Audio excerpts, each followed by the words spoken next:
తిమోతికి రాసిన మొదటి పత్రిక 5వ అధ్యాయము 21వ వచనం నుండి 25వ వచనం వరకున్న వాక్యాన్ని మనము విందాము. ఇవి మొత్తం 5 వచనాలే. 21, 22, 23, 24, 25. ఈ 5 వచనాల్లో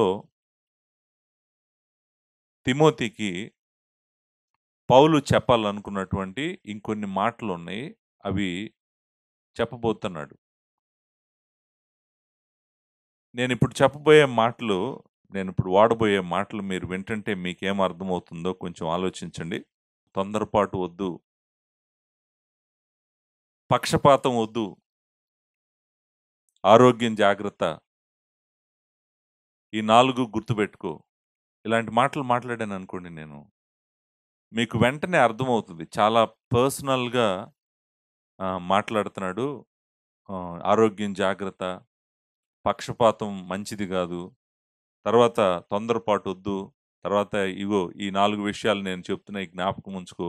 ఈ మాటలు వాడినప్పుడు మనకేమనిపిస్తదంటే, చాలా పర్సనల్‌గా మరి అపోస్తలుడు తిమోతిని గైడ్ చేస్తున్నాడని అనిపిస్తూ ఉంటది. నిజానికి ఇప్పుడు నేను చెప్పిన 4 మాటలే ఈరోజు నేను చెప్పబోయే సెర్మన్ యొక్క ఔట్‌లైన్. ఈ 4 పాయింట్‌ల్లోనే నేను సెర్మన్ చెప్పబోతా ఉన్నాను. మనము మీకు గుర్తుంటే పెద్దల గురించి మాట్లాడుతున్నాడు. విధవరాండ్ర గురించి మాట్లాడటం అయిపోయింది. 5వ అధ్యాయం 3వ వచనం నుంచి 16వ వచనం వరకు. 5:17 నుంచి 5:25 వరకు మొత్తం గూడా స్థానిక సంఘాన్ని నడిపించాల్సినటువంటి నాయకత్వం కలిగినటువంటి పెద్దల గురించి మాట్లాడుతున్నాడు. లాస్ట్ మెసేజ్‌లో మనము 17 నుంచి 17, 18, 19, 20 వచనాలు చూసాము. అక్కడ పెద్దలను సన్మానించాలని చెప్పాడు.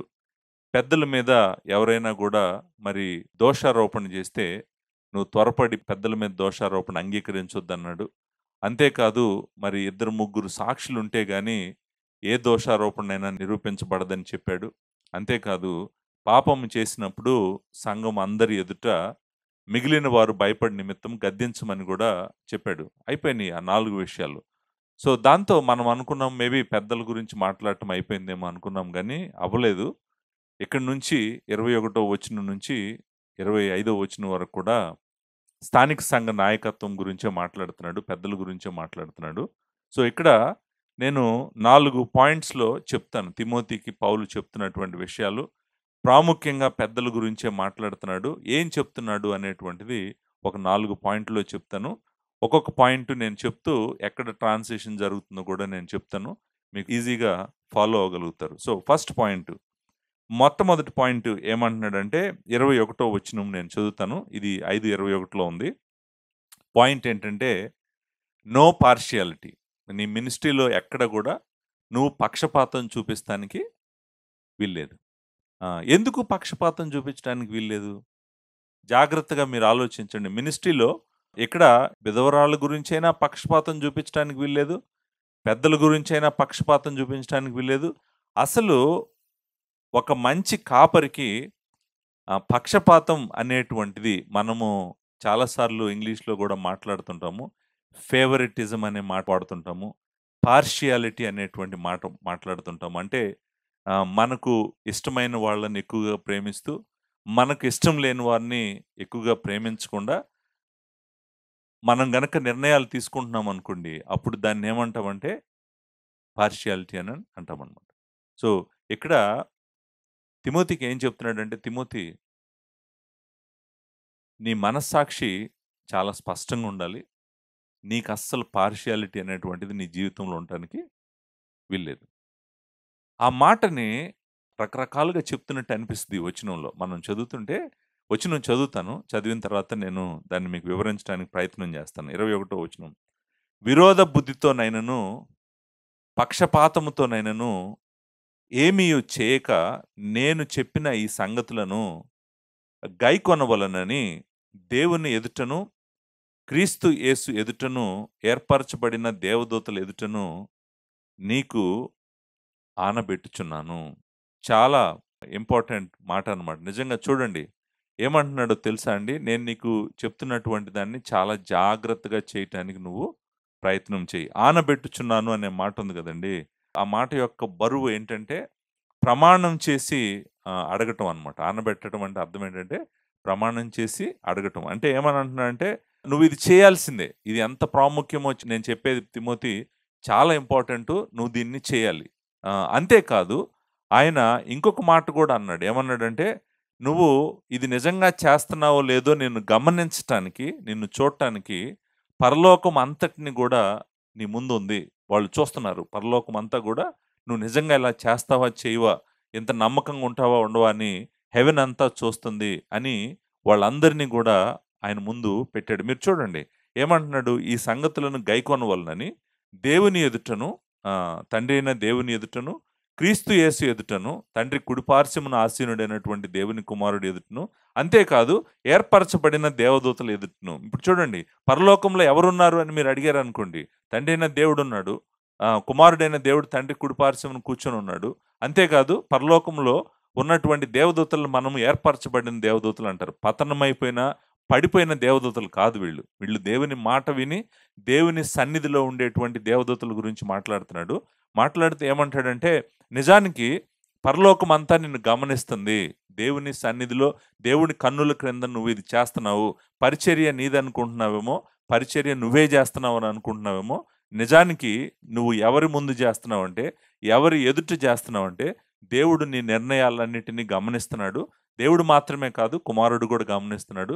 కుమారుడు మాత్రమే కాదు, దేవదూతలు కూడా గమనిస్తున్నారు. కాబట్టి ఇప్పుడు నేను నీకు చెప్తున్నటువంటి మాటల్ని నువ్వు చాలా జాగ్రత్తగా గైకొనాలి. అనబెట్టి చెప్తున్నానంటే ప్రమాణం చేసి నాతో నువ్వు నిజంగానే నాకు ప్రమాణం చేస్తున్నావు. నేను ఇది తప్పకుండా చేస్తాను. దేవుని ఎదుట, క్రీస్తు ఎదుట, దేవదూతల ఎదుట నేను చేస్తాను అని చెప్పి తిమోతి నువ్వు చెయ్యాలిది అని చెప్తున్నటువంటి మాట ఏంటంటే ఏమన్నాడు? విరోధ బుద్ధితోనైనను, పక్షపాతంతోనైనను ఏమియు చేయక అనే మాట ఉంది కదండీ! అంతేనా? 21వ వచనంలో. ఆ! విరోధ బుద్ధితోనైనను, పక్షపాతంతోనైనా ఏం చేయక అంటే ఏమంటున్నాడంటే, ఇప్పుడు నేను నీకు చెప్పిన సంగతులన్నీ గూడా, నేను నీకు చెప్తున్నటువంటి సంగతులన్నీ గూడా, అక్కడ ఈ సంగతులు అనే మాట ఉంది గదండీ! ఈ సంగతులు. నేను చెప్పిన ఈ సంగతులను గైకొనవలెను. అంటే అర్థం ఏంటంటే, నువ్వు చేయాల్సిందే. నువ్వు నేను చెప్పినటువంటి జాగ్రత్తగా చేయాల్సిందే. సో, ఈ సంగతులంటే ఎంత దూరం వెళ్ళాలి మనము? 5వ అధ్యాయంలో చెప్పిన సంగతులనా? 4వ అధ్యాయంలో చెప్పిన సంగతులనా? 3వ అధ్యాయంలో చెప్పిన సంగతులనా? ఎంత దూరం వెళ్ళాలి వెతుక్కుంటూ వెనక్కి వెళ్ళాలంటే గనక, ప్రాముఖ్యంగా ఆయన మాట్లాడుతున్నటువంటి కాంటెక్స్ట్ అయితే మాత్రం పెద్దల గురించి, విధవరాళ్ళ గురించి మాట్లాడుతున్నాడు. నేను అనుకుంటాను పరిచర్య అంతా గూడా దేవుని కన్నుల ఎదుటే జరుగుతుంది గాబట్టి, దేవుని ఎదుట, క్రీస్తు ఎదుట జరుగుతుంది గాబట్టి, దేవదూతల ఎదుట జరుగుతుంది గాబట్టి, నేను అనుకుంటాను ప్రతిదీ గూడా ఆయన పరిచర్య చేసేటప్పుడు, పరిచర్యలో ఫాలో అవ్వాల్సినటువంటి రూల్స్‌లో ద మోస్ట్ ఇంపార్టెంట్ రూల్ ఏంటంటే అవన్నీ గైకొనాలి. గైకొనేటప్పుడు అంటే చేయాలి. ఆయన చెప్పినవన్నీ చేయమంటున్నాడు. చేసేటప్పుడు ఏమంటున్నాడంటే, నీకు పార్షియాలిటీ ఉండటానికి వీల్లేదు. పార్షియాలిటీ అనేటువంటిది మంచిది గాదు అంటున్నాడు. దాన్ని చూడండి 2 సార్లు 2 విధాలుగా చెప్పాడు అదే మాటని 21వ వచనంలో. విరోధ బుద్ధితోనైనను, విరోధ బుద్ధి అనేటువంటిది మనల్ని పక్షపాతం చేస్తది. ఒక వ్యక్తి నీకు ఇష్టం లేదనుకోండి, ఆల్రెడీ నువ్వు డిసైడ్ అయిపోయావు. ఆ వ్యక్తి అంటే నాకు ఇష్టం లేదు. విరోధ బుద్ధి అనేటువంటి మాట మనం చదువుతున్నప్పుడు ప్రీ జడ్జింగ్ అంటాం గదా! ఇంగ్లీష్‌లో. ప్రీ జడ్జింగ్ అంటే ఏంటంటే ముందే నువ్వు నిర్ణయం తీసుకుంటావు. ముందే నువ్వు ఆ వ్యక్తిని ప్రేమించాలా? ద్వేషించాలా? ఆ వ్యక్తి అంటే ఇష్టమా? ఇష్టం కాదా? అనేటువంటి నిర్ణయము నువ్వు ముందే తీసేసుకుంటావు. ముందే తీసుకున్నప్పుడు ఏమవుతదంటే నీకు ఆ వ్యక్తి ఇష్టం లేదనుకోండి. ఇష్టం లేనప్పుడు ఆ వ్యక్తి గురించి నువ్వు పెద్ద పట్టించుకోవు. లేకపోతే ఆ వ్యక్తిని ప్రాముఖ్యంగా ఎంచవు. నువ్వు పక్కన పెడతావు. ఇలాంటి పనులన్నీ చేస్తుంటారు. సో, అలాంటివి జరగటానికి అవకాశం ఉంది కాబట్టి ఏమంటున్నాడంటే, ఎవరి మీద గూడా నీకు విరోధ బుద్ధి ఉండకూడదు. విరోధ బుద్ధి మాత్రమే కాదు, ప ప్రేమ గూడా ఉండకూడదు. ఇప్పుడు పక్షపాతం అంటే ఏంటి? పక్షపాతం అంటే ఏంటి? నీకిష్టమైనోళ్ళ పట్ల, నువ్వు కావాలనుకున్నోళ్ళ పట్ల, మేబీ నీ వాళ్ళ పట్ల నువ్వేం జేస్తావు? పక్షపాతం చూపిస్తావు. చూడండి సేమ్ కాయిన్ ఇదంతా గూడా కాయిన్‌కి 2 సైడ్‌లు చూపిస్తున్నాడనమాట. ఒక సైడేమో నువ్వు విరోధ బుద్ధితో నువ్వేం చేయొద్దంటున్నాడు. రెండో సైడు అనవసరంగా వేరే వాళ్ళకి ప్రేమ చూపించొద్దు. అంటే ప్రేమ చూపించడం అంటే ఏంటంటే ఎక్స్‌ట్రా ప్రేమ. వాళ్ళు పొందటానికి అర్హులు కాదు. అయినా కూడా వాళ్ళకి ప్రేమ చూపిస్తున్నావు అనుకో, అది పక్షపాతం అవుతుంది అనమాట, పక్షపాత బుద్ధి అవుతుంది.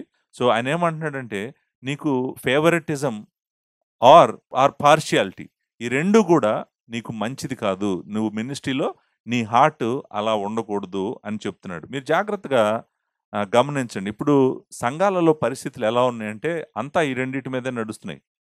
ఎలా నడుస్తున్నాయంటే, అంతా ఫేవరెటిజము, పార్షియాలిటీ. ఫేవరెటిజం, పార్షియాలిటీ ఏంటి? ఏంటి ఫేవరెటిజం, పార్షియాలిటీ అంటే, చూడండి సంఘాలు నిజంగా అన్ని లెవెల్స్‌లో బ్రేక్ అయిపోతున్నాయి. క్యాస్ట్ పరంగా బ్రేక్ అయిపోతుంది. There is so much of partiality. మనోడా, మనోడు కాదా అనేటువంటి పార్షియాలిటీ ఉంది. తర్వాత ఇంకా మన డినామినేషనా, మన డినామినేషన్ కాదా? అసలు ఈ డినామినేషన్‌తో మనకేంటి సంబంధం? మన డినామినేషన్‌తో వీళ్ళకేంటి సంబంధం? సో ఒక ఇష్యూ కాదు. రకరకాలుగా మనుషులు డివైడ్ అయిపోతా ఉన్నారు. సంఘాలు కూడా ఎలా ఉన్నాయంటే, ఈ గొడవలన్నీ మనకెందుకులే, మన దారిని ఏదో మనం చేసుకుందాము, మనకి వీళ్ళకి ఏం సంబంధం లేదన్నట్టుగా ఎవరికి వాళ్ళు ఫ్రాగ్మెంట్ అయిపోయి, మొక్కలైపోయి, ఎవరి దారిన వాళ్ళు వెళ్ళిపోయి సంఘాలు స్థాపించుకుంటూ వాళ్ళ ఇష్టానుసారంగా చేసుకుంటా వెళ్తున్నారు. నిజానికి తిమోతికి ఏం చెప్తున్నాడంటే, తిమోతి, నీ హృదయంలో దేవుని ఎదుట నువ్వు పరిచర్య చేస్తున్నావు కాబట్టి నీకు పార్షియాలిటీ అనేటువంటిది అస్సలు ఉండకూడదు. నిజానికి తిమోతిని ఏమడుగుతున్నాడంటే పౌలు, నువ్వు ఎలా ప్రవర్తించాలంటే దేవుడు ఎలా ప్రవర్తిస్తాడో నువ్వు అలా ప్రవర్తించాలి. నా క్వశ్చన్ మిమ్మల్ని మళ్ళీ అడుగుతున్నాను. నా క్వశ్చన్ ఏంటంటే, దేవుడికి పార్షియాలిటీ ఉంటుందా? దేవునికి, ఆయన వ్యక్తిత్వానికి పార్షియాలిటీ ఉంటుందా? ఉండదు.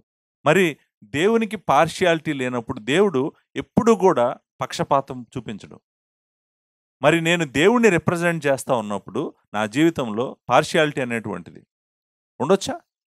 ఉండకూడదు. అంటే ఏంటి అసలు నిజంగా తిమోతి దగ్గర నుంచి కోరుకుంటుంది?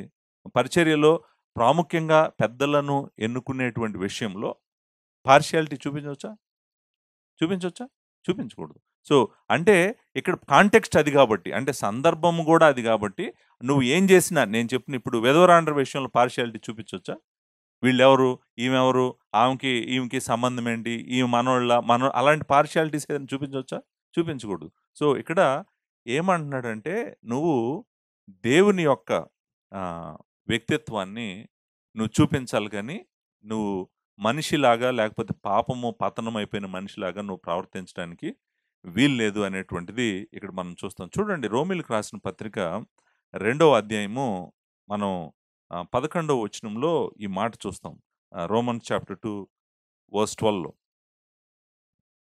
ఏమని ఉందండి? 2వ అధ్యాయం 11వ వచనంలో ఏముంది? దేవునికి పక్షపాతము లేదు. There is no partiality in God. దేవుని యందు పక్షపాతము లేదు అనేటువంటిది మనము చాలా స్పష్టంగా చూస్తాం. ఎఫ్సీలకు రాసిన పత్రిక 6వ అధ్యాయం 9వ వచనంలో ఆయనకు పక్షపాతము లేదనియు ఎరిగిన వారై అనే మాట చూస్తాం. ఎఫ్సీలకు రాసిన పత్రిక 6వ అధ్యాయము 9వ వచనం. మనకి పక్షపాతము ఉండకూడదు. మీరు పక్షపాతం గురించి మాట్లాడినప్పుడు మనకి వెంటనే గుర్తుకొచ్చేది ఎవరంటే యాకోబు గుర్తుకొస్తాడు. మీకు గుర్తుంది కదా, యాకోబు రాసిన పత్రిక 2వ అధ్యాయంలో అంటాడు కదా, ఒక వ్యక్తి బంగారు ఉంగరం పెట్టుకొని ప్రశస్త వస్త్రాలు ధరించుకొని మీ సమాజంలోకి వచ్చినప్పుడు, మురికి బట్టలు కట్టుకొని దరిద్రుడు లోపలికి వచ్చిన ఎడల మీరు ప్రశస్త వస్త్రములు ధరించుకున్న వాడిని చూసి సన్మానిస్తారు, పైన కూర్చోమంటారు, దరిద్రుడినేమో నువ్వు ఇక్కడ నిలవమంటారు, పాదాల దగ్గర కూర్చోమంటారు. సో ఇది ఆయన ఏమంటున్నాడంటే 2వ అధ్యాయం 9వ వచనంలో అంటాడు అనమాట, మీరు పక్షపాతము గలవారైతే అనే మాట అంటాడు. 2వ అధ్యాయము 9వ వచనం, యాకోబు రాసిన పత్రిక 2వ అధ్యాయం 9వ వచనంలో, మీరు పక్షపాతము గలవారైతే ధర్మశాస్త్రం వలన. మనము చూడండి, పక్షపాతము అనేటువంటిది మీరు గుర్తుపెట్టుకోండి, దేవునికి లేనటువంటి లక్షణము. ఆయనను మనం చూపిస్తా ఉన్నటువంటి బిడ్డలుగా ప్రాముఖ్యంగా కాపర్లు, లేకపోతే సంఘాన్ని నడిపిస్తున్నటువంటి వారు పక్షపాతము ఎట్టి పరిస్థితుల్లో చూపించకూడదు. అంతేకాదు విరోధ బుద్ధి కూడా. అంటే విరోధ బుద్ధి అనేటువంటిది ఆ కాయిన్కి రెండో సైడ్ అని చెప్పాను కదా. మనకు విరోధ బుద్ధి ఉండకూడదు, ఏముండకూడదు, పక్షపాతం కూడా ఉండకూడదు.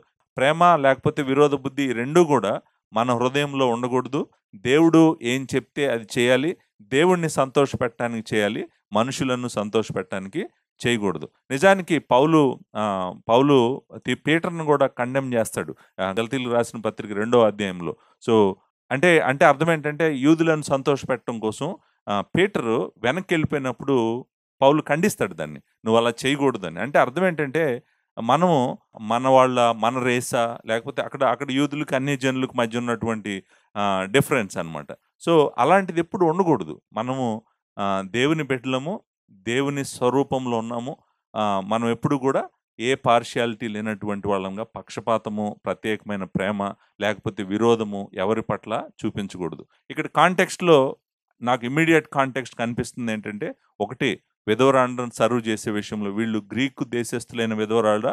లేకపోతే యూదుల విధవరాళ్ళా? అసలు 6వ అధ్యాయం అపోస్తలుల కార్యాల గ్రంథం 6వ అధ్యాయంలో చూస్తాం గదా!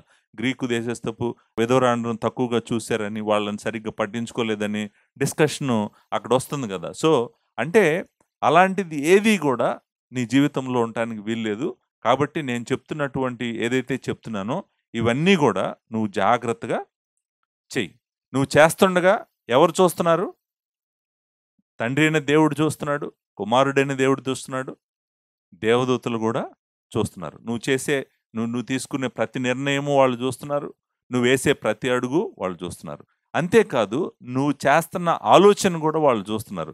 జీవము గల దేవుని ఎదుట పరిచర్య చేయటం అంటే ఏ పక్షపాతము లేకుండా, ఏ విరోధ బుద్ధి లేకుండా పరిచర్య చేయటం అంటే ఈజీ గాదు. నేను అనుకుంటాను చాలామంది కాపర్లు ఈ విషయంలో ఫెయిల్ అవుతారు. ఈరోజు నిజంగా దేవుడు నీ మనసులో ఏముందో చూడు అని చెప్పాడనుకోండి, ఫెయిల్ అవుతారు. వాళ్ళ కుటుంబమే ఉండాలి. వేరే వాళ్ళు ఎవరు రాకూడదు పరిచర్యలోకి. పుల్పిట్ దగ్గరలోకి వేరే వాళ్ళు రాకూడదు. నా కుటుంబం మాత్రమే దీన్ని నడిపించాలనేటువంటిది కూడా పక్షపాతమే. ఫేవరెటిజం అది కూడా. సో, దాన్ని కూడా దేవుడు అంగీకరించడు. నేను అంటుంది ఏంటంటే దేవుడు కోరుకున్న విధంగా దేవుని పరిచర్య చేయాలి గానీ, దేవుని పరిచర్య నువ్వు చేయాలనుకున్నట్టు నువ్వు చేయకూడదు. చేసావంటే మాత్రం దేవుని శిక్షని నువ్వు తప్పించుకోలేవు. ఇక్కడ ప్రాముఖ్యంగా ఏమంటున్నాడంటే, నువ్వు సంఘం ఎదుట పెద్దల ఎన్నికల విషయంలో కూడా ఫేవరెటిజం గాని, విరోధ బుద్ధి గాని చూపించకూడదు.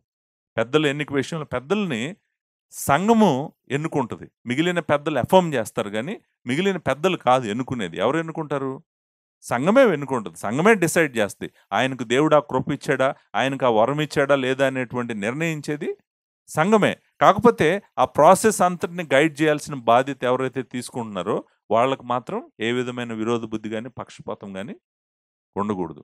దేవుడు ఎవరికి కృప ఇచ్చాడు? దేవుడు ఎవరికి ఎలాంటి కృప ఇచ్చాడు? ఐడెంటిఫై చేయగలగాలి. కాపరి ఐడెంటిఫై చేయగలగాలి. వాళ్ళకి ఆపర్చునిటీస్ ఇస్తూ ఆ కృపను అందరి ఎదుట చూపించగలగాలి. అదే స్ట్రెంగ్త్. కాపరి యొక్క స్ట్రెంగ్త్ అక్కడే ఉంటది. దాంట్లో ఏ విధమైనటువంటి పార్షియాలిటీ గాని, ఫేవరెటిజం గాని ఉండకూడదు. అర్థమైంది కదండీ! అంటే సంఘాన్ని చూడండి. ఇలాంటి బలహీనతల్లోకి ఒక వ్యక్తి వెళ్ళటానికి అవకాశం ఉందని చెప్పి, దేవుడిని, క్రీస్తును, దేవదూతలను తీసుకొచ్చి వాళ్ళ కన్నుల ఎదుట నువ్వు పరిచర్య చేస్తున్నావు. నువ్వు జాగ్రత్తగా చెయ్యి. చేయకపోతే గనక దేవుడి వ్యక్తిత్వం గనక నువ్వు పరిచర్యలో చూపించకుండా, నీ వ్యక్తిత్వం చూపించాలని ప్రయత్నం చేసావంటే మాత్రం దేవుని శిక్షను, దేవుని తీర్పును నువ్వు తప్పించుకోలేవు. కాబట్టి జాగ్రత్తగా ఉండు అనేటువంటిది ఆయన జ్ఞాపకం చేస్తుంది. సో, ఫస్ట్ పాయింటు ఏమన్నాడు? పక్షపాతం వద్దన్నాడు. పక్షపాతం వద్దు. 21వ వచనం. 22వ వచనం. 22వ వచనంలో ఏమంటున్నాడంటే, తొందరపాటు వద్దంటున్నాడు. 22వ వచనం ఏంటి? తొందరపాటు వద్దంటున్నాడు. ఫస్ట్ ఏమో పక్షపాతం వద్దన్నాడు. ఇప్పుడేమో తొందరపాటు వద్దంటున్నాడు. తొందరపాటు దేనికి తొందరపాటు వద్దంటున్నాడు? చూడండి 22వ వచనం. త్వరపడి ఎవని మీద అయినను హస్త నిక్షేపణము చేయకుము. పరుల పాపములలో పాలివాడవై ఉండకుము. నీవు పవిత్రుడవుగా ఉండునట్లు చూసుకొనుము. ఇక్కడ చూడండి చాలా విషయాలున్నాయి ఇక్కడ. బట్ మెయిన్ పాయింట్ ఏంటో నేను చెప్పి విషయాలేంటో చెప్తాను. మేబీ విషయాలేంటో మాట్లాడతాను. తర్వాత మెయిన్ పాయింట్‌కి వద్దాం. అప్పుడు మనకి క్లియర్‌గా ఉంటది. విషయాలేంటంటే, నువ్వు తొందరపడి ఎవరి మీద గూడా చెయ్యి ఉంచొద్దు. హస్త నిక్షేపణ అనేటువంటి మాటకు వాళ్ళ మీద చేతులు ఉంచటం అన్నమాట. తొందరపడి ఎవరి మీద చెయ్యి ఉంచొద్దు.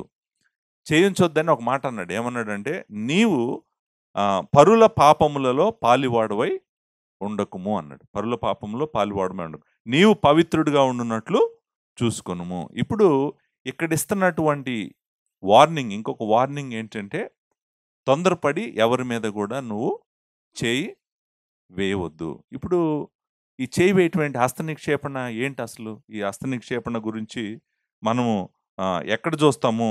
ఎలా మనకు తెలుసు హస్త నిక్షేపణ గురించి? మీరు చూడండి. హస్త నిక్షేపణ అనేటువంటిది ఇక్కడ మాట్లాడుతున్నటువంటి టాపిక్కు ఏంటంటే, మనం ఆల్రెడీ చూసాం. 4 అధ్యాయంలో నేను మాట్లాడాను దీని గురించి. ఏ ఏ టైమ్స్‌లో హస్త నిక్షేపణ జరుగుతది అనేటువంటిది నేను 4 అధ్యాయము 14 వచనము చెప్పినప్పుడు నేను వివరించాను. మీరు వెనక్కెళ్తే గనక 4:14లో ఏముంది? పెద్దలు హస్త నిక్షేపణ చేయగా ప్రవచన మూలమున నీకు అనుగ్రహించబడిన నీలో ఉన్న వరమును అలక్ష్యము చేయకుము. అక్కడ నేను మాట్లాడాను. అక్కడ మాత్రమే కాదు, నేను 2 తిమోతిలో గూడా మాట్లాడాను ఈ టాపిక్. 2 తిమోతి మొదటి అధ్యాయము, తిమోతికి రాసిన 2వ పత్రిక మొదటి అధ్యాయము 6వ వచనంలో, ఆ హేతువు చేత నా హస్త నిక్షేపణ వలన నీకు కలిగిన దేవుని కృపావరమును అనే మాట, నా హస్త నిక్షేపణ అనేటువంటిది గూడా అక్కడ మొదటి అధ్యాయము 6వ వచనంలో మనము చూస్తాం. 2 తిమోతిలో. సో, ఈ టాపిక్ నేను ఆల్రెడీ చాలా సార్లు మాట్లాడాను. చాలా ఎక్స్‌టెన్సివ్‌గా మాట్లాడాను. ఇక్కడ ఆయన చెప్తున్నటువంటి పాయింటు ఏంటంటే, ఈ చేతులుంచటము ఏంటి చేతులుంచి ప్రార్థన చేయటం అనేటువంటిది ఏంటంటే, ఇది పెద్దలుగా సంఘంలో సంఘాన్ని నడిపించటానికి వ్యక్తులను గుర్తించటం మాత్రమే కాదు గానీ, వారిని పెద్దలుగా చేయటానికి ఏం చేస్తారంటే, వారి మీద చేతులుంచి ప్రార్థన చేసి అందరి ఎదుట ఓకే, ఈ రోజు నుంచి వీరిని ప్రత్యేకంగా పరిచర్య కోసం ఏర్పాటు చేస్తున్నాము. వీరు మన స్థానిక సంఘానికి లేకపోతే మన సంఘానికి పెద్దలుగా ఉంటారు అని చెప్పడం అనమాట. హస్త నిక్షేపణ అనేటువంటి మాటకు అర్థము ఆర్డినేషన్ అంటాము, లేకపోతే చేతులుంచి ప్రార్థన చేయటం అంటాం కదా. ఇది దాని పర్పస్ ఏంటి? అది మనం ఏం చెప్తున్నాము? మనము చూడండి, అపోస్తుల కార్యాల గ్రంథము 6వ అధ్యాయంలో మనం చూస్తాము. అంటే పరిచర్య కోసం ప్రత్యేకించబడినప్పుడు హస్త నిక్షేపణ అనేటువంటిది అపోస్తుల కార్యాల గ్రంథంలో మరలా చూసేటువంటి విషయమే. చాలాసార్లు చూస్తాం కూడా వాళ్ళు చేతులుంచి ప్రార్థన చేయటం. 6వ అధ్యాయము 6వ వచనంలో వారు ఎవరినైతే పరిచారకులుగా ఎన్నుకున్న తర్వాత 6వ అధ్యాయం 6వ వచనంలో ఈ మాట ఉంటుంది. వారిని అపోస్తుల ఎదుట నిలువబెట్టినప్పుడు వీరు ప్రార్థన చేసి వారి మీద చేతులుంచారు. చేతులుంచటం అనేటువంటి మాటకు అర్థము వారిని పరిచర్యకు ప్రత్యేకంగా ఏర్పాటు చేయటము అనేటువంటిది. మీరు 13వ అధ్యాయం మొదటి 3 వచనాలు కాంటెక్స్ట్ కోసం చదువుతాను, మీకు అర్థం అవుతుంది. అంతియోకలో ఉన్న సంఘంలో బర్నబా, నీగెర ననబడిన సుముయన్ను, కురేనీయుడైన లూకియా, చతుర్థాధిపతి అయిన హేరోదుతో కూడా పెంచబడిన మనయను, సౌలు అను ప్రవక్తలను బోధకులను ఉండ్రి. ఇక్కడ మనకి లిస్ట్ ఆఫ్ పీపుల్ ఉన్నారు, ప్రవక్తలు బోధకులుగా ఉన్నారు. వారు ప్రభువును సేవించుచు ఉపవాసము చేయుచుండగా పరిశుద్ధాత్మ నేను బర్నబాను సౌలును పిలిచిన పని కొరకు వారిని నాకు ప్రత్యేకపరచుడని వారితో చెప్పాను. సో, నేను పరిశుద్ధాత్ముడు బర్నబాను సౌలుని ప్రత్యేకపరచుకున్నానని చెప్పినప్పుడు వాళ్ళు ఏం చేశారు?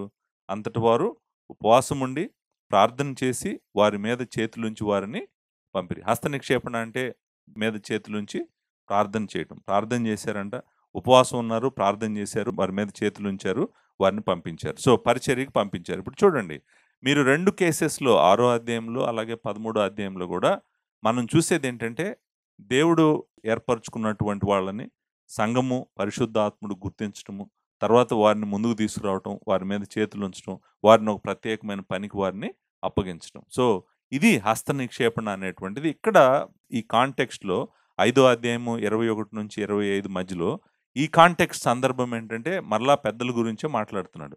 పెద్దలను నువ్వు తొందరపడి పెద్దలు చేయి మాకు. వాళ్ళు పెద్దలా కాదా? వాళ్ళు పెద్దలు అవ్వగలరా లేదా అనేటువంటి అన్నీ కూడా నువ్వు జాగ్రత్తగా చూసుకో. ఒకవేళ నువ్వు తొందరపడి గనక వాళ్ళ మీద చేతులుంచి నువ్వు ప్రార్థన చేసావనుకో, ప్రార్థన చేసిన తర్వాత వాళ్ళు అబద్ధ బోధకులయ్యారనుకో, జస్ట్ డిస్కషన్ కోసం వాళ్ళు అబద్ధ బోధకులయ్యారనుకో, అబద్ధ బోధ చేశారనుకో వాళ్ళు చనిపోయేదాకా, వాళ్ళు చేసిన నాశనం అంతట్లో నేను కూడా పాలు పొందుతాను కదా. ఎందుకంటే నేనే కదా అతని మీద చేతులుంచి ప్రార్థన చేశాను.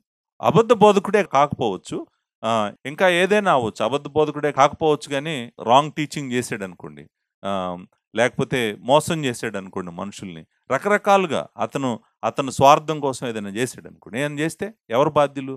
తన జీవితకాలము తన పరిచర్య నమ్మకంగా చేయగలడా లేదా అనేటువంటిది చూసుకోకుండా తొందరపడి ఎవరి మీద కూడా చేతులుంచి నువ్వు ప్రార్థన చేయొద్దు. చేతులు పెడుతున్నామంటే అర్థం ఏంటో తెలుసా అండి? ఒక వ్యక్తి మీద మనం చేతులు పెడుతున్నప్పుడు మనం చెప్తున్న విషయాలు ఏంటంటే, he is suitable for ministry అని చెప్తున్నాం. అంటే యోగ్యుడు అని చెప్తున్నాం పరిచర్యకి. ఈ వ్యక్తి, ఫలానా వ్యక్తి యోగ్యుడు అని చెప్తున్నాము. అతన్ని మేము అంగీకరిస్తున్నాము పరిచర్యకు అని చెప్తున్నాం. Acceptance. It is not only suitability, it is also acceptance. ఇతను రైట్ పర్సన్ అని చెప్తున్నాము. మనము సాలిడారిటీ అంటాం కదా, అంగీకారం అంటాం. మేము ఈయనను పెద్దగా చేయటానికి మేము అంగీకరిస్తున్నాం అని అంటాం. సంఘీభావం అనండి, ఐక్యం అనండి, లేకపోతే మేము హృదయపూర్వకంగా ఈయనను పెద్దగా చేయటానికి మా చిత్తాన్ని, మా అంగీకారాన్ని తెలియజేస్తున్నాము అని చెప్పటం అనమాట. అంతేకాదు ఆయనతో పాటు, ఆ వ్యక్తితో పాటు మనము identifying ourselves with him, ఆయనతో పాటు మేము ఉన్నామని చెప్పడం అనమాట. ఇవన్నీ జరుగుతాయి. పెద్దల చేతిలోంచి ఇంకొక వ్యక్తిని పెద్దగా చేసినప్పుడు ఇవన్నీ జరుగుతాయి కాబట్టి, ఆ వ్యక్తి ఎవరు అని నువ్వు తెలుసుకోకుండా, ఆ వ్యక్తి ఎవరు అని నువ్వు అర్థం చేసుకోకుండా, నువ్వు తొందరపడి అతని మీద చేతులుంచి నువ్వు ప్రార్థన చేయొద్దు. తొందరపడ్డావంటే గనక నువ్వు వాళ్ళ పాపముల్లో నువ్వు గూడా పాలుభాగస్తుడు అవుతావు. నిజానికి చూడండి, అందుకే సమయం తీసుకోవాలి. నేను మరలా చెప్తున్నాను. మనము time as much as possible time తీసుకోవటం మంచిది. ఎందుకు మంచిదంటే, ఎవరు ఏంటి అనేటువంటిది కాలమే చెప్తది. మన ముందు ఉన్నటువంటి ఇమ్మీడియేట్‌గా చూస్తూ నీకు కనపడుతున్నటువంటి పరిస్థితులను బట్టి నిర్ణయాలు తీసుకోకూడదు. టైంని విడిచిపెట్టాలి. ఎందుకంటే టైం అనేటువంటిది డిఫరెంట్ సిట్యుయేషన్స్‌లో నుంచి మనుషులు వెళ్తున్నప్పుడు పరీక్షించబడతారు. టెస్టింగ్ అంటాం గదా! ఆ టెస్టింగ్ జరగాలి. ఆ టెస్టింగ్ జరగకుండా ఒక వ్యక్తి మీద తొందరపడి గనక మనం చేతులు ఉంచామంటే, ఆ వ్యక్తి ఫ్యూచర్‌లో ఎలా ప్రవర్తిస్తాడనేటువంటిది మనకు తెలీదు. కాబట్టి తొందరపడి ఎప్పుడు గూడా ఒక వ్యక్తి మీద మనం చేతులుంచి ప్రార్థన చేయకూడదు. నువ్వు ఒక వ్యక్తిని పెద్దని జేస్తున్నాము అనేటువంటి మాట అంటానికి ముందు నువ్వు జాగ్రత్తగా ఉండు తిమోతి. ఎందుకంటే ఒకసారి నువ్వు గనక ఒక వ్యక్తిని పెద్దని చేసావనుకో, అతను ఏం జేసినా గూడా నువ్వేం జేయలేవు. ఎందుకంటే పెద్దయిపోయాడు. ఇప్పుడు తన అధికార స్థానంలోకొచ్చాడు. అధికార స్థానంలోకొచ్చాడు గాబట్టి, తను ఇంతకు ముందువన్నీ లేకపోతే అంటే తన పాస్ట్ అంతా జ్ఞాపకం వచ్చి ఏదైనా డిఫరెంట్ డైరెక్షన్‌లో చర్చిని తీసుకెళ్ళాలనుకున్నాడనుకోండి. నువ్వేం జేయలేవు. ఎందుకంటే మళ్ళీ ఇప్పుడు నువ్వు ఆ వ్యక్తితో ఫైట్ జేయాలి. సో, లేకపోతే చర్చిని డివైడ్ జేసాడనుకోండి. రకరకాలుగా ఇప్పుడు మనం చూసాం గదా! మొదటి అధ్యాయంలో జూసాము. మళ్ళీ సెకండ్ తిమోతిలో జూసాము. అబద్ధ బోధకులు వీళ్ళు లీడర్‌షిప్ పొజిషన్‌లోకి ఎలా వచ్చారు? ప్రీచింగ్ పొజిషన్‌లోకి ఎలా వచ్చారు? ఎలా వచ్చారంటే, ఎక్కడో ఏదో రాంగ్ జరుగుతుంది. అందుకనే ఈ మాటలు చెప్తున్నాడు. ఏంటంటే, తొందరపడి ఎవరి మీద గూడా హస్త నిక్షేపణ చేయొద్దు. నేను గూడా మన చర్చ్‌లో ఉన్నటువంటి బ్రదర్స్ కంటే యాస్పైరింగ్ బ్రదర్స్ ఉన్నారు గదా! To become elders. ఎవరైతే పెద్దలు అవ్వాలనుకున్నారో బ్రదర్స్, మీరు తొందరపడకండి. దయచేసి నేను చెప్తున్నాను మీకు. మీకు మంచికే చెప్తున్నాను. మీరు తొందరపడకండి. ఎందుకంటే దేవుని ఎదుట, దేవదూతల ఎదుట, క్రీస్తు ఎదుట మనం పరిచర్య జేస్తున్నాము. మీరేమి తొందరపడొద్దు. ఎప్పుడు తొందరపడకండి. ఎందుకో తెలుసా? మీరు ఒకరోజు వచ్చి, పాస్టర్ గారు నన్ను పెద్దని చేయండి అని నన్ను అడగకండి. ఎందుకో తెలుసా? మీరు అడగాల్సిన అవసరం లేదు. దేవుడే మిమ్మల్ని ఈ స్థానంలోకి తీసుకొస్తాడు. దేవుడు తీసుకొచ్చేంత వరకు, దేవుడు కృప ఇచ్చేంత వరకు మీరు ఓర్చుకొని చక్కగా పరిచర్య చేయటం మంచిది. నా అంతట నేను నన్నెందుకు పెద్దగా చేయట్లేదనే ప్రశ్న దయచేసి ఏ రోజు ఎవ్వరం అడగొద్దు. ఎందుకు అడగొద్దంటే అది మంచిది కాదు మీకు. దేవుడే తన కృపలో మీకు ఆ కృప ఇస్తాడు. సంఘమంతా గూడా మీ వెనకాల నిలబడతది. సంఘమంతా నిలబడాలి. సంఘమంతా నిలబడకుండా పెద్దలను చేసేటువంటి అధికారం పెద్దలకు కూడా లేదు. సంఘం యొక్క అప్రూవల్ లేకుండా. చర్చి అఫర్మ్ చేయాలి. చర్చ్ చెప్పాలి. ఇగో ఈయన పరిచర్య చేస్తుంటే మేము ఆశీర్వదించబడుతున్నాము. ఈయన ప్రీచింగ్ చేస్తుంటే మేము బ్లెస్ చేయబడుతున్నాము. ఈయన మనకు అవసరము అనేటువంటిది సంఘం అఫర్మ్ చేస్తేనే మనం ఆ వ్యక్తిని పెద్దగా చేయగలం. లేకపోతే పెద్దగా చేయలేమనమాట. సో, తర్వాత చాలా దేవుని వాక్యం చెప్పగలిగిన కృపుండాలి. చాలా ట్రైనింగ్ గూడా ఉండాలి. ఏమీ తెలియకుండా ఒక వ్యక్తిని పెద్దగా చేయకూడదు. కొత్తగా విశ్వాసిని పెద్దగా చేయొద్దని మూడో అధ్యాయంలో చెప్పాడు గదా! న్యూ బిలీవర్‌ని నువ్వు చేయొద్దు అని చెప్పాడు. అంతేకాదు వాళ్ళ లైఫ్ అంతా ఎలా ఉందో నువ్వు గమనించు అన్నాడు. అంతేకాదు అన్నిటికి మించి తను వాక్యోపదేశకుడై ఉండాలి గాబట్టి అవసరమైనటువంటి ప్రాపర్ ట్రైనింగ్ గూడా వాళ్ళకుండాలి. ఏ ట్రైనింగ్ లేకుండా వయస్సు అనేటువంటి దాన్ని ఆధారం చేసుకొని మనం ఒక వ్యక్తిని పెద్దగా చేయలేమనమాట. కాబట్టి టైం తీసుకొని అన్ని వైపులా గూడా జాగ్రత్తగా అసెస్ చేసుకుంటూ మిస్టేక్ చేయకుండా ఉండటం మంచిది. అందుకనే ఏమంటున్నాడంటే తిమోతి, "నువ్వు తొందరపడి ఎవరి మీద గూడా చేతులు ఉంచమాకు. వాళ్ళ పాపములలో నువ్వు బాధ్యుడు కావద్దు." నేను మరలా చెప్తున్నాను. మన చర్చ్ గురించే గానివ్వండి, లేకపోతే తర్వాత సెమినరీ స్టార్ట్ అవుతది గాబట్టి, బైబిల్ కాలేజ్ స్టార్ట్ అవుతది గాబట్టి, ఎప్పుడు గూడా ఒక వ్యక్తిని పెద్దని చేయాలంటే, ఆ వ్యక్తిని చాలా సంవత్సరాలు మీరు గమనించాల్సిందే. గమనించాలి, చూడాలి. అతని డిజైర్స్ ఏంటి, అతని డైరెక్షన్ ఏంటి అన్నీ మనం క్లియర్‌గా ఉండాలి. క్లియర్గా ఉన్నప్పుడే అతని గిఫ్ట్స్ ఏంటి, అతని ఫ్యామిలీ ఏంటి, అతను ఎలా మనుషులతో డీల్ చేస్తాడు, మనుషుల్ని ఎలా కలుస్తాడు, ఒకటి కాదు, there are so many things we have to see. తొందరపడి ఎవరి మీద కూడా చేతులుంచి ప్రార్థన చేయొద్దు, వాళ్ళ పాపంలో నువ్వు పాలుభాగస్తుడు కావద్దు. అందుకని అంటున్నాడు. అంటే ఏమంటున్నాడంటే నీవు పవిత్రుడిగా ఉండునట్లు చూసుకొనుము. ఇప్పుడు అపవిత్రుడు అయిపోవటానికి ఏంటి, అపవిత్రుడు అయిపోవడం ఇక్కడ కాంటెక్స్ట్లో ఏంటి, నువ్వు పవిత్రుడిగా చూసుకో అంటే అర్థం ఏంటంటే నువ్వు జాగ్రత్తగా ఉండు, నీ నిర్ణయాల్లో నువ్వు జాగ్రత్తగా ఉండు. నీ క్యారెక్టర్ మాత్రమే కాదు, నీ డెసిషన్స్లో కూడా ప్యూరిటీ అవసరం. నువ్వు జాగ్రత్తగా ఉండకపోతే కనుక రాంగ్ డెసిషన్స్ తీసుకోవడానికి అవకాశం ఉంది. దయచేసి అలా నువ్వు ఉండొద్దు, తొందరపాటు వద్దు. బేసికల్గా ఆయన చెప్పాలనుకున్నటువంటిది తొందరపాటొద్దు.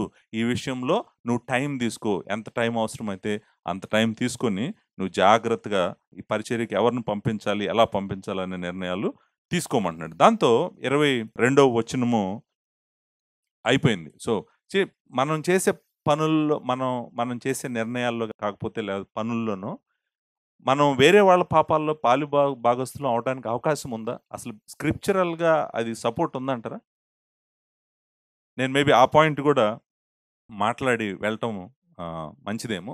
అంటే నేను అడుగుతున్న ప్రశ్న ఏంటంటే, నేను ఒక వ్యక్తి మీద లేకపోతే ఆ వ్యక్తి మీద నేను చేతులుంచి ప్రార్థన చేసినప్పుడు ఆ వ్యక్తి వెళ్ళి ఏదో పరిచర్య చేస్తుంటే అది దేవుడికి ఇష్టం లేని పరిచర్య చేసాడు అనుకోండి, దానికి నేను బాధ్యుడిని అవుతానా? అది నా ప్రశ్న. దానికి స్క్రిప్చరల్ సపోర్ట్ ఏమన్నా ఉందా? దేవుని వాక్యానుసారంగా ఏమన్నా సపోర్ట్ ఇవ్వగలరా? అంటే డిస్కషన్ అంతా నాకు అర్థమవుతుంది బాధ్యుడేనని, కానీ ఏమైనా స్క్రిప్చరల్ సపోర్ట్ ఉందా అంటే మేబీ ఫ్యూ వర్సెస్ చూడటానికి ప్రయత్నం చేద్దాము. మొట్టమొదటిది 2వ యోహాను రాసిన పత్రికని చదువుతున్నాం కాబట్టి 2వ యోహాను రాసిన పత్రిక 10వ వచనము, ఎవడైనాను ఈ బోధన తేక మీ వద్దకు వచ్చిన ఎడల వాడిని మీ ఇంట చేర్చుకొనవద్దు, శుభమని వానితో చెప్పవద్దు. ఒకవేళ శుభమని చెప్తే ఏమవుతుంది? శుభమని వానితో చెప్పువాడు వాని దుష్టక్రియలలో పాలివాడగును. అవునా కదా? అంటే మనం తీసుకునే నిర్ణయాల వలన మనము ఇంపాక్ట్ అవడానికి అవకాశం ఉందా లేదా అనేటువంటిది మీరు అర్థం చేసుకోవాలని నేను చదివాను. ప్రకటన గ్రంథం 18వ అధ్యాయం 4వ వచనం, మరియు ఇంకొక స్వరం పరలోకం నుండి ఎలాగ చెప్పుట వింటిని, నా ప్రజలారా మీరు దాని పాపములలో పాలివారు కాకుండానట్లు, దాని తెగుళ్లలో ఏది మీకు ప్రాప్తించుకున్నట్లు దానిని విడిచిరండి అని చెప్తున్నాడు అనమాట. అంటే ఈ లోక రాజ్యాల గురించి వాటన్నిటి గురించి మాట్లాడుతూ, అంటే మనము పాపము చేసే వారితో ఉంటే గనక మనం వాళ్ళ పాపాలలో పాలివారమే, అందులో డౌటే లేదు. కాబట్టి కేర్ఫుల్గా ఉండాలి. అంటే నేనంటే తిమోతికి పౌలు చెప్తున్నటువంటి ఆ మాటలో, ఆ వార్నింగ్లో మనం అర్థం చేసుకోవాల్సింది ఏంటంటే, పాలివారం అవటానికి అవకాశం ఉంది, వేరే వాళ్ళ పాపాలలో పాలివారం అవటానికి అవకాశం ఉంది.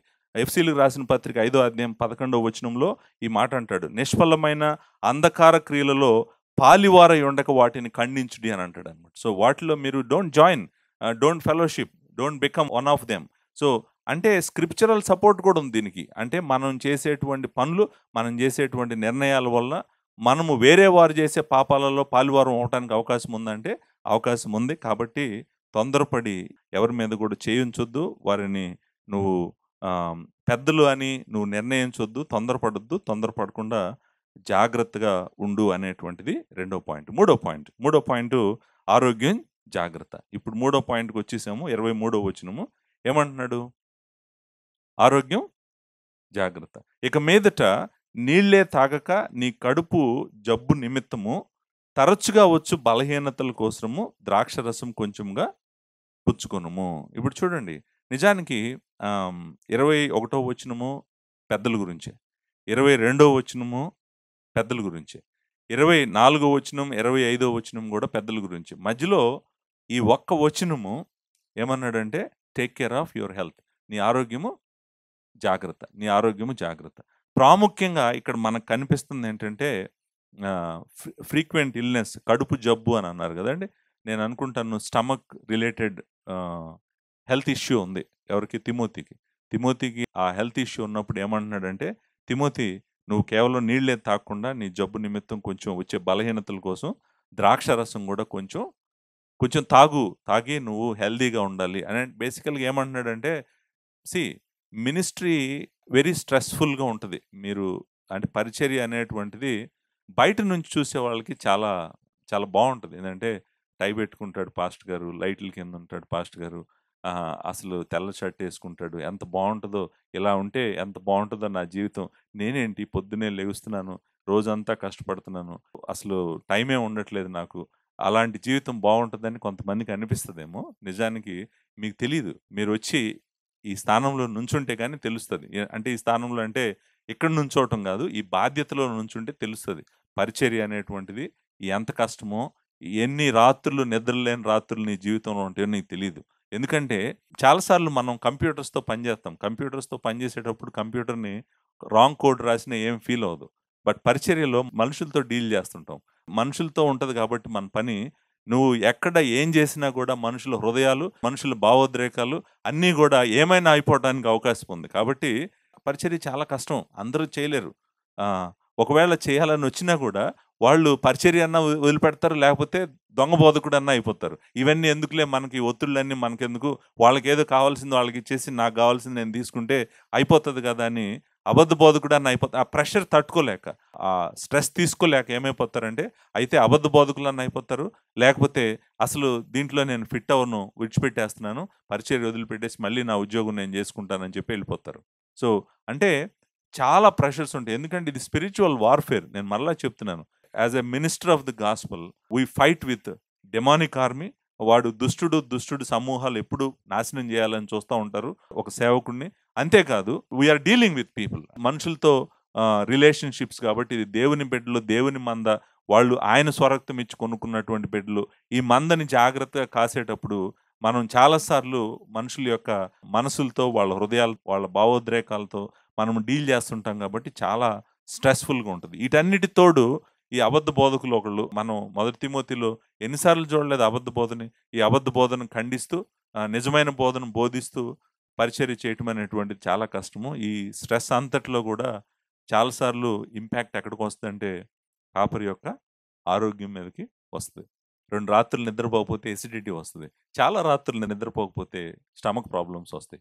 ద వెరీ ఫస్ట్ థింగ్ మనము మనం అనుభవించేదేంటంటే స్టమక్ ఇష్యూసే. ఎక్కువ స్టమక్ ఇష్యూసే వస్తా ఉంటాయన్నమాట. సో, ఈయనేమంటున్నాడంటే, "తిమోతి నువ్వు స్ట్రెస్ తీసుకో మాకు. ఒకవేళ నీకు హెల్త్ బాగోపోయినా గూడా టేక్ అప్రోప్రియేట్ మెడిసిన్. మెడిసిన్ తీసుకో. మందు తీసుకో." మందు అంటే నా ఉద్దేశ్యం ఇక్కడ ద్రాక్ష రసము, మెడిసిన్ అనే మాట వాడాను గదా! It's not alcohol. ఆల్కహాల్ గురించి గాదు ఇక్కడ మాట్లాడుతుంది. ద్రాక్ష రసము తీసుకోమనేటువంటి మాట. దయచేసి మనం అర్థం జేసుకోవాల్సిందేంటి సింపుల్ లాంగ్వేజ్‌లో మనం అర్థం జేసుకోవాల్సిందేంటంటే, టేక్ సమ్ మెడిసిన్. మనం జలుబు చేసినప్పుడు మెడిసిన్ తీసుకుంటాం. స్టమక్ బాగోన్నప్పుడు మెడిసిన్ తీసుకుంటాం. అలా మెడిసిన్ తీసుకో. నువ్వు జాగ్రత్తగా ఉండటానికి, ఆరోగ్యంగా ఉండటానికి ప్రయత్నం చెయి. చూడండి మనకి పౌలే చెప్పాడు చాలా సార్లు. ఆల్కహాలిజం అనేటువంటిది ప్రొహిబిటెడ్ అనేటువంటిది దేవుని వాక్యంలో మనం చాలా సార్లు చూస్తాం. మద్యపానం అనేటువంటిది దేవుడి వాక్యము మరలా ఖండించేటువంటిది. ఇక్కడ మాట్లాడుతుంది ఆల్కహాల్ గురించి కాదు. ఇది మెడిసిన్ గురించి మాట్లాడుతున్నాడు. మెడిసినల్ హెల్ప్ అనమాట. ఇప్పుడు చాలామంది ఏమంటారంటే ఆహ్, ఆ వాటరు డ్రింకింగ్ వాటరు అంత ప్యూర్‌గా ఉండేది గాదు. ఫ్రీక్వెంట్‌గా ఎయిల్మెంట్స్ వస్తుండేయి. స్టమక్ ఎయిల్మెంట్స్ వస్తుండేయి. అందుకని కొంచెం ఫెర్మెంటెడ్ వైన్ కలపటం వల్ల బాక్టీరియా అది చనిపోతది. అందుకని మన లోపల స్టమక్ కొంచెం రిలాక్స్ అవుతది. అందుకని ఆహ్, ఈ ద్రాక్ష రసం తాగమని రికమెండ్ చేసాడంటారు. అయ్యుండొచ్చు. నేను మొదటి శతాబ్దంలో లేను. మొదటి శతాబ్దంలో ద్రాక్ష రసం మేబీ ప్రతి ఇంట్లో ఉండేది. ద్రాక్ష రసము అందరూ తాగేవాళ్ళు. ప్రతి ఇంట్లో ఉండేది.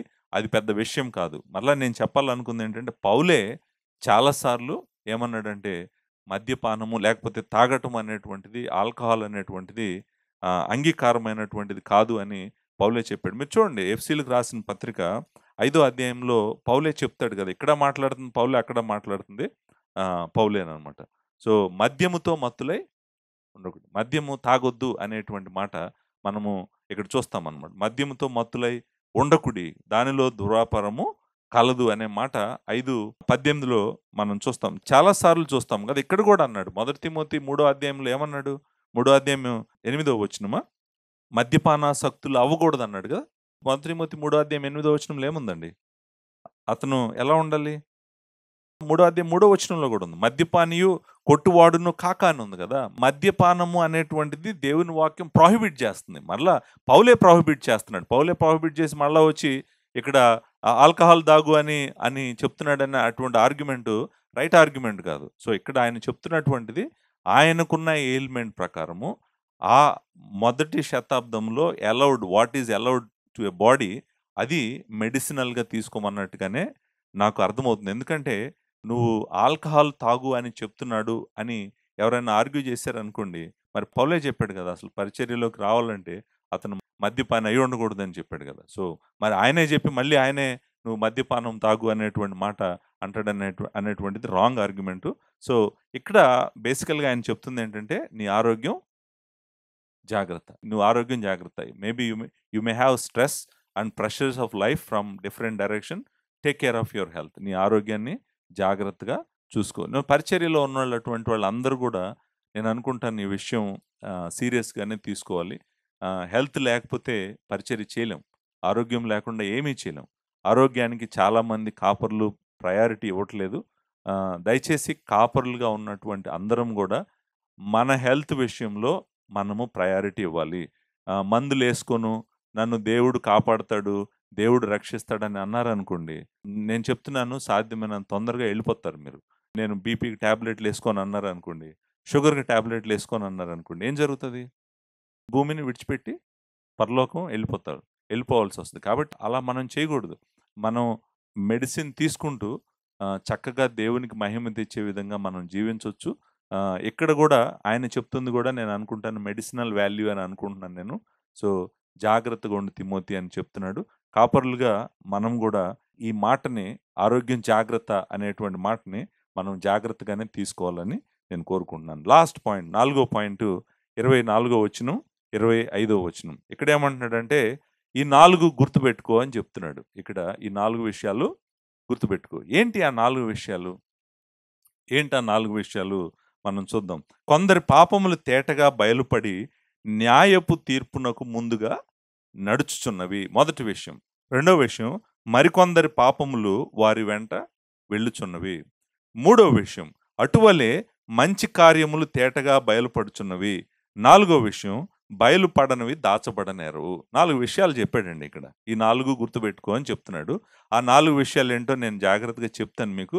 ఆ 4 విషయాలు ప్రతి కాపరి కూడా గుర్తుపెట్టుకోవాల్సినటువంటి విషయాలు ఈ 4 ఏంటో చెప్తాను. నెంబర్ 1, ఫస్ట్ది, మొట్టమొదటిది ఏమంటారంటే కొందరి పాపములు తేటగా బయలుపడి న్యాయపు తీర్పునకు ముందుగా నడుచున్నవి. సో కొంతమంది పాపాలు వాళ్ళకన్నా ముందే నడుస్తుంటాయండి. వాళ్ళు రాకముందే వాళ్ళు ఎంత పాపులో, వాళ్ళు ఎంత దుర్మార్గులో ఆల్రెడీ మనకు తెలుసంట. సో ఇప్పుడు మనం ఆలోచించాల్సింది ఏంటంటే ఎందుకు తిమోతికి ఈ మాటలు చెప్తున్నాడు? సందర్భము లేకుండా, ఎవరి గురించో చెప్పకుండా, ఏం చెప్పకుండా మనం ఏం మాట్లాడుతున్నాడు? థర్డ్ పర్సన్లో మాట్లాడుతున్నాడు. కొంతమంది అనేటువంటి మాటలు వింటున్నప్పుడు మనకేమనిపిస్తుంది అంటే అసలు ఎవరి గురించి మాట్లాడుతున్నాడు ఈయన? మాట్లాడేది ఎవరు అంటే నాకు కాంటెక్స్ట్లో మనం చదివితే మనకు అర్థమవుతుంది ఏంటంటే ఏమంటున్నాడంటే కొంతమంది సంఘానికి పెద్దలుగా ఫిట్ అవ్వరని వాళ్ళ జీవితాలే చెప్తాయి. నువ్వు అబ్జర్వ్ చేస్తూ ఉండు. ఏమంటున్నాడు? నువ్వు అబ్జర్వ్ చేస్తూ ఉండు. కొంతమంది వాళ్ళ జీవితాలను చూస్తే నీకు పెద్ద కష్టమేం కాదు వాళ్ళని కనుక్కోవడం. ఎందుకని? వాళ్ళు ఎలాంటి వాళ్ళో నీకు తెలుసు, సంఘంలో అందరికి కూడా తెలుసు. నిజానికి వాళ్ళ పాపాలు ఎంత క్లియర్గా కనపడుతున్నాయో కూడా చెప్తున్నాడు. ఏమని చెప్తున్నాడంటే కొందరి పాపములు తేటగా బయలుపడి న్యాయపు తీర్పునకు ముందుగా నడుచుచున్నవి. ముందుగా నడవటం అంటే ఏంటి? చాలా క్లియర్గా ఉన్నాయి. వాళ్ళు ఎలాంటి వాళ్ళు, వాళ్ళ జీవితం ఏంటి, వాళ్ళ కుటుంబం ఏంటి, వాళ్ళు ఎలాంటి వ్యక్తులు, ఎలా మాట్లాడతారు అనేటువంటిది నువ్వేం చెప్పవసరం లేదు. నీకు పెద్ద కష్టమేం కాదు. వీళ్ళు పెద్దలుగా పనికిరారు అని నువ్వేమీ పెద్ద కష్టపడి వీళ్ళని రిజెక్ట్ చేయాల్సిన అవసరం లేదు. నిజానికి నీకన్నా ముందు సంఘమే రిజెక్ట్ చేస్తే వీళ్ళని నువ్వేమీ ఆలోచించాల్సిన, బాధపడాల్సినటువంటి అవసరం లేదు. ఇప్పుడు అక్కడ తీర్పు అనే మాట ఉంది కదండి, న్యాయపు తీర్పునకు ముందుగా నడుచున్నవి అనేటువంటిది. కొంతమంది ఈ తీర్పు సంఘంగా మనం అందరము కలిసి చేసేటువంటి తీర్ప, లేకపోతే దేవుని న్యాయపీఠం ఎదుట వీళ్ళు నిలబడిన రోజు వీళ్ళకి జరిగేటువంటి తీర్పు అనేటువంటి డిస్కషను 2 ఆల్టర్నేటివ్స్ ఉన్నాయి. నేను అనుకుంటాను సంఘము నిర్ణయించేటువంటి తీర్పేది అంటే ఆ వ్యక్తి పెద్దగా పనికిరాడు అని చెప్పి సంఘమే న్యాయము తీరుస్తుంది. ఇది దేవుని న్యాయపీఠం ఎదుట జరగబోయేటువంటి తీర్పు గురించి అయితే నేనైతే అనుకోవట్లేదు. సో, మొట్టమొదటి విషయం ఏమంటున్నానంటే, నీకు ఆ వ్యక్తి పెద్దగా ఉండగలడా లేదా అనేటువంటిది నువ్వు కష్టపడి చేయాల్సినటువంటి అవసరము ఏమీ లేదు. చూడండి ఇంకొక మాట ఒక భక్తుడు ఒక మాట అంటాడు. 23వ వచనం దగ్గర ఇప్పుడు నాకు జ్ఞాపకం వచ్చింది. ఏమంటాడంటే, కొన్నిసార్లు మనము పెద్దల్ని సెలెక్ట్ చేసేటప్పుడు ఈ వ్యక్తి పెద్దగా యోగ్యుడా? కాదా? అనే దగ్గర కొన్నిసార్లు మిస్టేక్స్ కూడా చేస్తామంట. కొన్నిసార్లు కాపర్లు మిస్టేక్స్ చేస్తారంట. ఎర్రర్స్ చేస్తారంట. ఒక భక్తుడు అంటాడు. రాబర్ట్ ఆర్బర్ అనేటువంటి భక్తుడు ఆ మాట అంటాడు. మిస్టేక్స్ జరిగినప్పుడు ఆటోమేటిక్‌గా హెల్త్ పాడైపోద్ది. ఎందుకు హెల్త్ పాడైపోవడానికి అవకాశం ఉంది? ఎందుకు హెల్త్ పాడైపోవడానికి నేను నేను నేను రాంగ్ స్టెప్ చేశా. రాంగ్ స్టెప్ ఏసాను నేనన్నప్పుడు. ఆయన ఏమంటాడంటే, ఓకే. ఎర్రర్స్ జరగటానికి అవకాశం ఉంది. అందుకనే జాగ్రత్తగుండు. ఎక్కువ టైం తీసుకో. ప్రార్థన చేయి. తొందరపడొద్దు అని చెప్పుకుంటూ వచ్చాడు. ఆరోగ్యం జాగ్రత్త అని చెప్పాడు గదా! ఆఖరికి ఇక్కడ కొంత కంఫర్ట్ ఇస్తున్నాడు. ఏంటంటే, మొత్తం నీ చేతుల్లో ఉందని నువ్వు అనుకోమాకు నువ్వు. నీ చేతుల్లో ఏం లేదు. మొత్తం దేవుడే అన్నీ బయలుపరుస్తాడు. మొత్తం ఎవరెవరు ఏంటి అనేటువంటిది దేవుడే చూపిస్తాడు. నేనిందాక అన్నాను. టైం అన్నాను గదా! నిజానికి టైం గాదు చూపిచ్చేది. ఎవరు చూపిస్తారు? దేవుడు చూపిస్తాడు. అంటే కానీ అదంతా ఆయన చూపించడానికి మనం కొంత టైం అవసరం గదా! నేనంటుందేంటంటే టైం గాదు చూపించేది. నిజానికి దేవుడే చూపిస్తాడు. ఎలా చూపిస్తాడంటే వాళ్ళని డిఫరెంట్ సిట్యుయేషన్స్‌లోంచి పంపించడం ద్వారా దేవుడు చూపిస్తాడు గాబట్టి నువ్వేమి తొందరపడమాకు. ఒకవేళ ఏమైనా జరిగినా గూడా నీ చేతుల్లోనే చాలా మిస్టేక్ జరిగిందని నువ్వు బాధపడమాకు. ఎందుకంటే దేవుడు కంట్రోల్ చేస్తున్నాడన్ని సమస్తము ఆయన కంట్రోల్‌లో ఉన్నాయి. నీ హెల్త్ మాత్రం జాగ్రత్తగా చూసుకో అని జెప్పి ఈ లాస్ట్‌లో ఈ 4 విషయాలు చెప్తున్నాడు. ఏమని చెప్తున్నాడంటే మళ్ళీ నువ్వు అనుకోవచ్చు. నేనసలు పెద్దల్ని ఐడెంటిఫై చేయటం చాలా కష్టం. ఆల్రెడీ ఒకసారి మిస్టేక్ చేశాను. లేదా 2 సార్లు మిస్టేక్ చేశాను. 3 సార్లు మిస్టేక్ చేశాను. మరి నేను ఎన్ని సార్లు మిస్టేక్ చేస్తాను ప్రభువా! నాకు తెలీదు. పెద్దల్ని ఎన్నుకోవటం కూడా తెలీదు. పెద్దల్ని ఐడెంటిఫై చేయటం కూడా తెలీదు అని నువ్వేమన్నా అనుకుంటావేమో. నీకు అంత కష్టమేం గాదు. ఎందుకంటే దేవుడే వెనకాలుండి ప్రాసెస్ అంతటిని జాగ్రత్తగా గైడ్ చేస్తున్నాడు. ఎలా గైడ్ చేస్తున్నాడంటే కొంతమంది వాళ్ళు పెద్దలుగా పనికిరారని అందరికీ తెలుసు. సంఘం అందరికి కూడా తెలుసు. కాబట్టి నీకు గూడా తెలుసు. నువ్వు దాని గురించి ఏం పెద్ద ఆలోచించాల్సిన అవసరం లేదు. రెండోది మరికొందరి పాపములు వారి వెంట వెళ్ళుచున్నవి. అంటే కొంతమంది వాళ్ళు, వాళ్ళు మంచివాళ్ళు కాదని మనం వెంటనే కనుక్కోలేమంట. కొంతమందైతే వాళ్ళ పాపాలు ముందెళ్తున్నాయి కాబట్టి వాళ్ళకన్నా ముందెళ్తున్నాయి కాబట్టి వాళ్ళని ఈజీగా కనుక్కోగలమంట. కొంతమందిని కనుక్కోలేము. ఏమంటున్నాడు? మరికొందరి పాపములు వారి వెంట వెళ్ళుచున్నవి. But the sins of other appear later అంటాడు. అంటే అర్థం ఏంటంటే, నీకు వెంటనే తెలీదు వాళ్ళ పాపాలు, వాళ్ళు ఎలాంటోళ్ళో. బట్ కొంతకాలం వెయిట్ చెయి. వెయిట్ చేస్తే వాళ్ళు ఎలాంటోళ్ళో నీకు తెలుస్తారు. ఇప్పుడే తెలీదు, వెంటనే తెలీదు గానీ, కొంతకాలం తర్వాత నీకు తెలుస్తారు. వాళ్ళ పాపాలు వస్తన్నాయి. ఇంకా ఈళ్ళ పాపాలైతే క్లియర్‌గా నీకు అర్థమవుతున్నాయి గానీ, వాళ్ళ పాపాలు నీకు అర్థం కావట్లేదు. వాళ్ళు వ్యక్తిగా ఎలాంటోళ్ళు, వాళ్ళ నిర్ణయాలు ఎలా తీసుకుంటారు, వాళ్ళ కుటుంబం ఏంటి, వాళ్ళు పరిచర్యకి పనికొస్తారా, అన్నీ గూడా నీకు స్పష్టంగా అర్థమవుతది. నువ్వు వెయిట్ చెయి అనేటువంటిది రెండో పాయింట్ చెప్తున్నాడు. మూడో పాయింటు, అటువలే మంచి కార్యములు తేటగా బయలుపరచబడుచున్నవి. అంటే అర్థం ఏంటంటే, నీకు మంచి వ్యక్తులెవరో నీకు దేవుడు కూడా క్లియర్‌గా చెప్తాడు, చూపిస్తాడు. రైట్ పీపుల్ ఎవరు, మంచి కార్యములు తేటగా బడుచున్నవంటే అర్థం ఏంటంటే, కొంతమంది ఎలా ఉంటారు? నిజమైనటువంటి పెద్దలుగా, యోగ్యులుగా మనకు కనిపిస్తారంట. దేవుడు స్పష్టంగా మనకి తెలియజేస్తాడంట. వాళ్ళని చూడగానే సంఘం అందరికి కూడా తెలుస్తదంట. ఓహ్! వీళ్ళు యోగ్యులు, వీళ్ళు మంచి కార్యములు చేసేటువంటి వాళ్ళు అనేటువంటిది సంఘం అందరికీ స్పష్టంగా తెలుస్తదంట. కానీ కొంతమంది బయలుపడనివి దాచబడనేరవు అనే మాట ఉంది కదా! నాలుగో పాయింట్ ఏంటంటే, కొంతమంది నిజంగానే వాళ్ళు పెద్దలు కావటానికి యోగ్యులు. కాకపోతే వాళ్ళు బయటికి కనిపించరంట. వాళ్ళ క్రియలు గాని, అవన్నీ బయటికి కనిపించవంట. కానీ దేవుడేమంటున్నాడంటే, అవన్నీ బయటకి కనపడేటట్టు నేనే చేస్తానంటున్నాడు. నేనే చేస్తానంటున్నాడంటే అర్థం ఏంటంటే, అవి బయలుపడనివి దాచబడనేరవు అంటున్నాడు. అంటే ఏంటంటే, వాళ్ళను మీరు ఐడెంటిఫై చేయగలుగుతారు. వాళ్ళు ష్రింక్ అయి ఉన్నా, వెనక్కున్నా, లేదు నేను చేయలేను అన్నట్టుగా ఉన్నా గూడా, వాళ్ళ మంచి హృదయము, వాళ్ళ మంచి క్రియలు మనకి కనపడకపోయినా గూడా దేవుడు కనపడేటట్టు చేస్తాడు అని చెప్తూ ఈ 4 గుర్తుపెట్టుకోమని ఏమన్నాడంటే, తిమోతి నువ్వు పెద్దలని కనుక్కోవటం గాని, పెద్దలను ట్రైన్ చేసుకోవటం గాని, పెద్దలుగా చేయటం గాని కష్టమైన విషయం కాదు. ఎందుకంటే దేవుడే వెనకాలుండి అన్నీ చేస్తన్నాడు. జాగ్రత్తగా చేస్తన్నాడు కాబట్టి నువ్వు ఈ 4 విషయాలు గుర్తుపెట్టుకో తిమోతి అని చెప్తూ పెద్దల టాపిక్‌ని దీంతో 25వ వచనంతో ఎండ్ చేశాడు. ఇక్కడ ఒక మాట చెప్పి నేను ముగిస్తాను. కొంతమంది ఏమంటారంటే 24 వచనం, 25 వచనం పెద్దల గురించి కాదు. 24 వచనం, 25 వచనం సంఘంలో ఉన్న విశ్వాసులందరి గురించి చెప్తున్నాడు అని కొంతమంది అంటారు. నేను అసలు ఆ ఆర్గ్యుమెంట్‌తో అంగీకరించను. ఎందుకు అంగీకరించనంటే ఇక్కడ టాపిక్ అంతా ఏంటి? టాపిక్ అంతా 17వ వచనం నుంచి మొత్తం మాట్లాడుతుందేంటి? సడెన్‌గా విశ్వాసులందరి గురించి ఎందుకు మాట్లాడతాడు? సడెన్‌గా వారి గురించి మాట్లాడాల్సిన అవసరం ఏంటి? సో, నేను నమ్ముతుందేంటంటే పెద్దలను ఎలా ఐడెంటిఫై చేయాలి? తొందరపడి చేతులు ఉంచొద్దన్నాడు గదా! ఉంచొద్దని ఇప్పుడేం చెప్తున్నాడు? నువ్వు మళ్ళీ కన్‌ఫ్యూజ్ అవ్వొద్దు నువ్వు. లేకపోతే ఇంత కష్టమా ఇదంతా నేను చేయగలనని అనొద్దు. ఎనకాల నేనున్నాను. నేనన్నీ జాగ్రత్తగా చేస్తాను. కొంతమంది వారి పాపాలు క్లియర్‌గా తెలుస్తాయి. కొంతమంది ఈరోజు తెలీదు, తర్వాత తెలుస్తాయి. కొంతమంది ఎంత మంచివాళ్ళో నీ కళ్ళ ముందు పెడతాను. కొంతమంది మంచివాళ్ళైనప్పటికి కూడా వాళ్ళ క్రియలు దాచిపెడతా ఉంటారు. ఆ క్రియలు నేనే తీసుకొచ్చి మీ అందరి కళ్ళ ముందు పెడతాను అని దేవుడు చెప్తా ఉన్నాడు. ప్రామిస్ చేస్తా ఉన్నాడు. దానివల్ల ఏమవుతుందంటే పెద్దలను ఐడెంటిఫై చేయటం గాని, పెద్దలను ట్రైన్ చేయటం గాని, పెద్దలుగా చేయటం గాని కష్టం అవ్వకుండా దేవుడే సమస్తము తన సంఘం కోసం చేస్తున్నాడు అనేటువంటి మాటలతో ముగిస్తాడన్నమాట. సో, దీంతో టాపిక్ ఆఫ్ ఎల్డర్స్ అయిపోయింది. సో, 5వ అధ్యాయము ఎండ్‌కొచ్చేసాము. సో, ఈరోజు 4 విషయాలు విన్నాం. ఏం విన్నాం 4? నంబర్ 1 పక్షపాతము చూపెట్టకూడదు. నంబర్ 2 తొందరపాటు వద్దు. నంబర్ 3 ఆరోగ్యం జాగ్రత్త. అండ్ నంబర్ 4 ఈ 4 విషయాలు గుర్తుపెట్టుకో. ఈ 4 విషయాలు గుర్తుపెట్టుకో తిమోతి అని చెప్పి లాస్ట్‌లో 24, 25 వచనాల్లో ఒక 4 విషయాలు చెప్పాడనమాట. చూడండి ఒక కాపరులు గనక దేవుని వాక్యానుసారంగా సంఘాన్ని కట్టారనుకోండి, చాలా మంచిగా ఉంటది. పరిచర్య కూడా మంచిగా ఉంటది. దేవుని వాక్యం వదిలిపెట్టి మన ఇష్టానుసారంగా చేసామనుకోండి సంఘాలని, మన ఇష్టానుసారంగా చేస్తే ఏమవుతది? సంఘం మొత్తం నాశనం అయిపోతది. వాళ్ళ బోధ కింద ఉన్నవాళ్ళు ఎవ్వరు గూడా నిజంగా దేవుడిని తెలుసుకొని, నిజంగా దేవుడిని ఆరాధించలేరు. సో, మనకున్న కాంటెక్స్ట్‌లో ఇక్కడ ఆంధ్ర, తెలంగాణలో ఉన్న కాంటెక్స్ట్‌లో డేంజర్ ఏంటంటే 2 డేంజర్స్ ఉన్నాయి. ఒకటి కరిస్మాటిక్ మూవ్‌మెంట్ విపరీతంగా ఉంది. Pentecostal charismatic movement. అంతా మోసమే. అంతా ఫ్రాడే అది. సో, మనము జాగ్రత్తగుండాలి. ఇలాంటి మూవ్‌మెంట్స్ అబ్జర్వ్ చేస్తా ఉండాలి. నంబర్ 2 రెండోదేంటంటే health, wealth and prosperity. Ah, దేవుడు అన్నీ ఇస్తాడు, ఆరోగ్యం ఇస్తాడు, డబ్బులిస్తాడని చెప్పేటువంటి అబద్ధ బోధ ఉన్నటువంటి సంఘాలున్నాయి.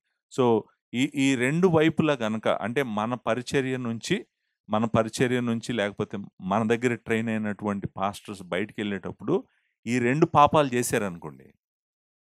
ఒకటి కరిస్మాటిజం వైపు వెళ్ళిపోవటం. 2 లేకపోతే హెల్త్, వెల్త్ అండ్ ప్రాస్పెరిటీ వైపు వెళ్ళిపోవడం. అలాంటివి జరిగినాయి అనుకోండి. మనం వాళ్ళ మీద చేతులుంచి ప్రార్థన చేశామనుకోండి.